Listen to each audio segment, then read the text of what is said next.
Welcome back to my channel, Cherry's Entertainment Channel. Kung nagustuhan mo ang aking video, make sure to subscribe at turn on the notifications para lagi kang updated sa mga bago kong videos. Ito ngayon ang ginagawa ng fans ng kapamilya superstar na si Kathryn Bernardo. Makaraan niyang isapubliko ang pangalan ng kanyang kauna-unahang crush. Sa episode ng Pilipinas Got Talent noong April 6, 2025, ibinuking ng judges na sina Kathryn, Donnie Pangilinan, Eugene Domingo at Freddie M. Garcia o FMG at hosts na sina Melay Cantiveros at Robbie Domingo kung sino ang kanilang mga unang crush. Sina Eugene, Melay at FMG ay pare-parehong nagsabi na ang kanilang unang crush ay kapitbahay nila noong kanilang kabataan. Si Robbie naman ay inaming ang unang crush ay ang actress na si Shaina Magdayao, habang si Donnie naman ay ang American actress na si Natalie Portman. Kathryn reveals her first ever crush. Nang si Kathryn na ang tanungin, sinabi nitong ang unang crush niya ay non-showbiz. Nasa probinsya pa raw siya sa Cabanatuan City nang magka-crush noong grade 2 pa lamang siya. Pag-amin ni Kathryn, ang first ever crush ko, siguro grade 2 ako noon sa probinsya namin. Yung first ever, mestizo siya. Ngunit hanggang paghanga lang daw ang ginawa ni Kathryn dahil hindi kailanman nalaman ng kanyang crush na gusto siya ng actress.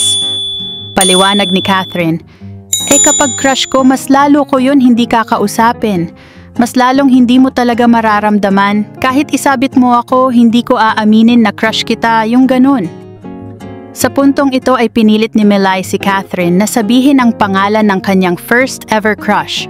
Hindi naman nagdalawang isip ang actress na ito'y pangalanan. Okay, ang name niya ay Kenneth, nakangiting sabi ni Kathryn.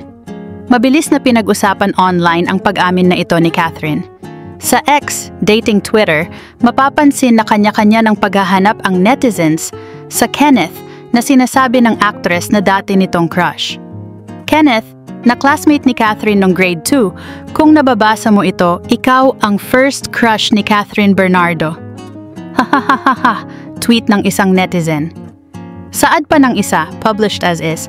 So umpisahan ko na bang isa-isahin yung Kenneth dito sa Cabanatuan, Kathryn? Hahaha, na-curious tuloy ako bigla. How lucky you are, Kenneth, hahaha, naging crush ka lang naman ng isang Kathryn Bernardo. Sabi pa ng isa, published as is. Kaloka iyong powers ni Kathryn Moder. The search for Kenneth, na dating crush ni Kathryn, continues.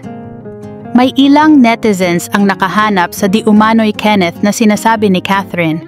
Ayon sa kanilang paghahanap, doktor na raw ngayon ang dating crush ni Kathryn.